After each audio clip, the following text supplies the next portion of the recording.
There was a day I was cooking, then they brought the lights. Then I quickly abandoned everything I was cooking. Not like I abandoned it, like I ran out of the kitchen. I went and put on the washing machine because I had a lot of clothes to wash.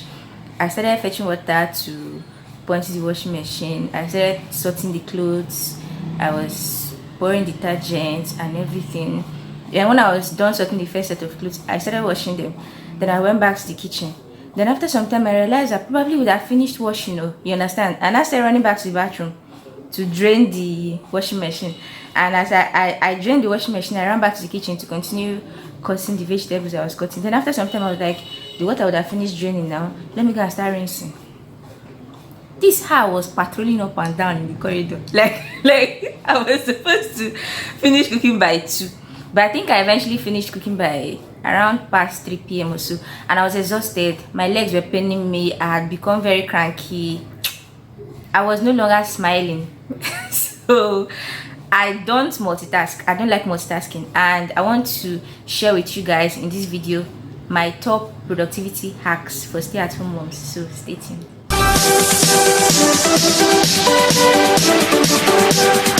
Welcome back to my channel. My name is Rita. If you're clicking on my video for the first time, thank you so much for stopping by. Here on my channel, I talk about my life as a young mother of 3 kids living in Nigeria. And to my returning subscribers, thank you so much. I really appreciate your support. Okay, so in this video, I'll be sharing with you guys my top 6 or 5 productivity hacks for stay-at-home moms. So if this is the kind of content you like to see, stay tuned.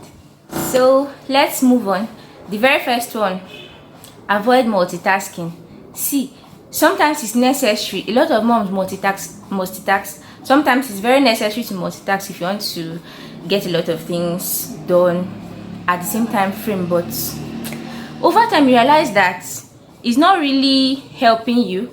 You're not really being productive when you're combining a whole lot of things at the same time. Like I said at the beginning of the video, that day I didn't complete the washing I wanted to do. It just made me finish lunch later than I planned for, you understand? And in the evening I still went back to continue washing the clothes. So I didn't really feel good. So multitasking is just this fake efficiency moms have, like I have to multitask. It doesn't really help most times. And even if you do it effortlessly, over time you're just wearing yourself down, you understand? And then when you multitask, you leave a lot of things half done. For instance, you're mopping, then you're spinning clothes, then you're trying to cook. Just combining so many things at the same time, it doesn't really work. You focus on one task at a time and then you achieve it. So that's about it. Just one after the other. I do things one after the other. It helps. That's what works for me. Then the second one that works for me is I break tasks down into very simple things. For instance, I don't clean my whole house in a day. I don't just wake up in the morning and be like, today is for cleaning and mopping. No. It makes me feel like I'm just a house help. So I break down my tasks. For instance, if we have 3 bathrooms in the house, let me say let me assume, okay, I'm filming this video, today is Friday, but let me assume that, okay, let's just say today is Friday. So for today, I clean the bathrooms and I clean the rooms they are attached to, that's the adjoining rooms, and that's it for the day. Probably within 1 hour, I'm done, and I go and get some rest. That's what I've allotted for that day. Then the following day, I mop the parlor and the kitchen, and then I rest. If it's remaining balcony or whatever, another day during the week, you just get it done. I have a schedule that I work with. So break down your tasks into very simple things that you can easily do. For instance, if you cook in bulk, I go to the market twice a month, so I cook in bulk because I'm not currently living with any domestic help. So I try to make sure that I plan ahead of time. So if you cook in bulk, that means that you also buy things in bulk. So arranging to go to the market for your bulk shopping and doing the bulk cooking the same day, depending or not, if you don't have help, it might be a little bit problematic. But if you have help, you're able to do it. But for me, what I do is, since I buy things in bulk, I buy the previous day, I refrigerate, then the following morning, as soon as I drop my kids in school, I start doing my bulk cooking. Before 11 a.m.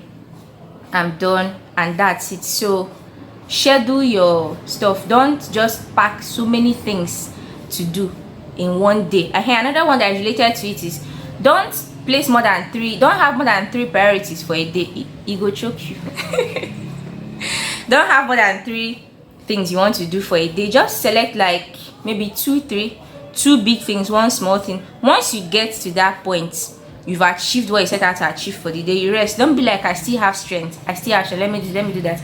Even if you still have strength and you do all those things, in the evening of that day, by the time you're tired, everywhere is paining you, back, waist, legs, ask yourself, is it really worth it? Really worth it at the end of the day? So just have specific things you want to do for the day. When you achieve it, you rest.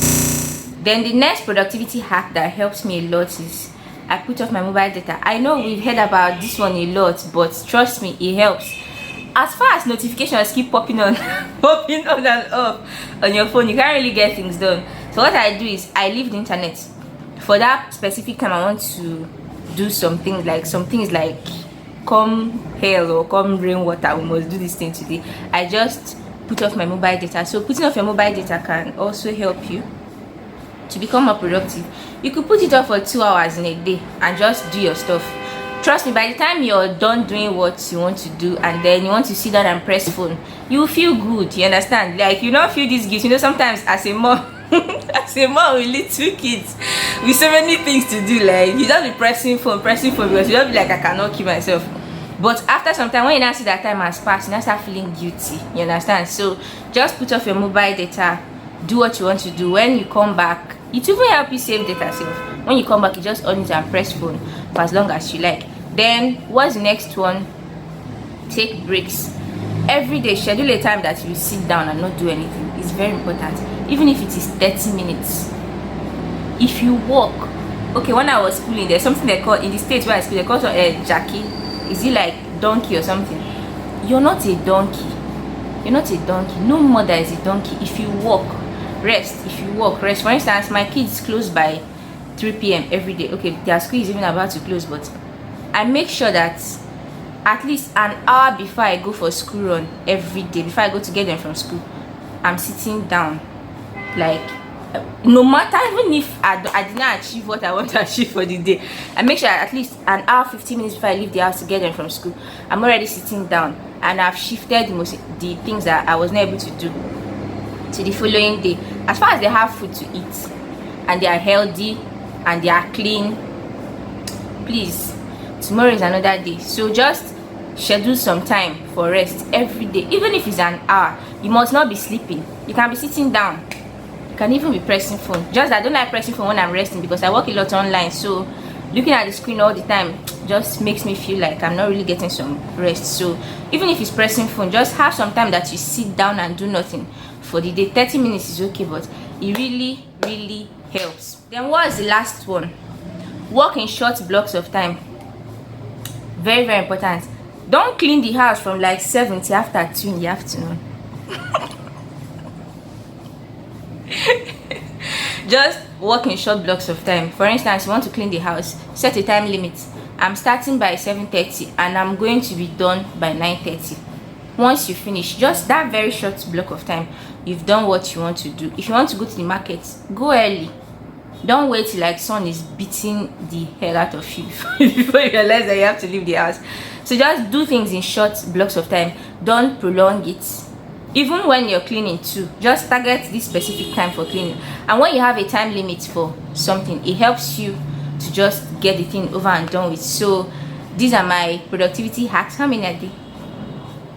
These are my productivity hacks for stay-at-home mom life.